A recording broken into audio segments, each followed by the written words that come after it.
Voicemail of Truth and Reason. Got a lot of voicemails about the Deshaun Watson situation, so we will take some of them.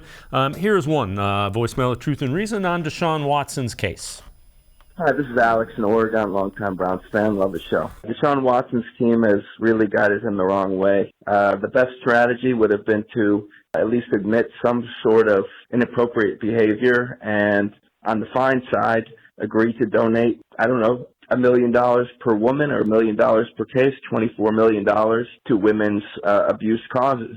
So whoever has advised Deshaun has not done a terrific job. The punishment is largely, I believe, for this lack of contrition and unwillingness to see any wrongdoing, or at least inappropriateness in his behavior. Thank you so much. All the best. Appreciate all the voicemails, G. Bush, and that kind of was delineated. He, again, doesn't feel like he did anything wrong, but the judge kind of hammered him by saying he didn't show any contrition, which is, it's a double-edged thing right there.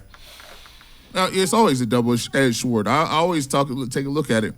Back in the Inquisition days, they used to always run around back in the days of all the kings and queens of France and England. When they were battling to figure out what church they belonged to, people used to just walk up in mobs and say, "Hey, you're a heretic." And that's the worst thing that could ever happen, you being named a heretic. So you got, you pretty much got rounded up. The king got you, threw you in a dungeon, and they tortured you and say, "Listen, just confess. And all this can be over with if you just confess to this crime. Don't you want to go back to your family? Don't you want to get up out of here?" And then all of a sudden, he's like, "You know what? You're right, man. I confess. I did it. I was a heretic. I was reading the wrong Bible or whatever." And then guess what they do? They execute you anyway for being a heretic.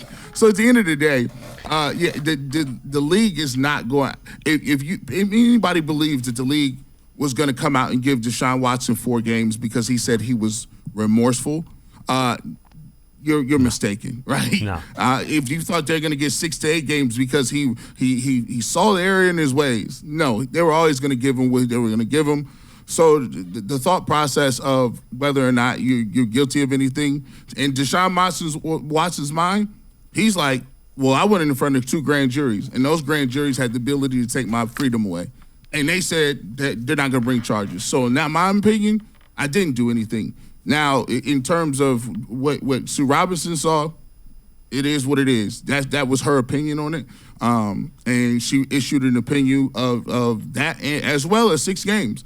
So I can't have, people can't have it both ways. Either you like what Sue Robinson said and you believe that he was guilty of some stuff and he hammered them, but then you can't turn around and just say, oh, well, we don't agree with the 6 games. You got to take both.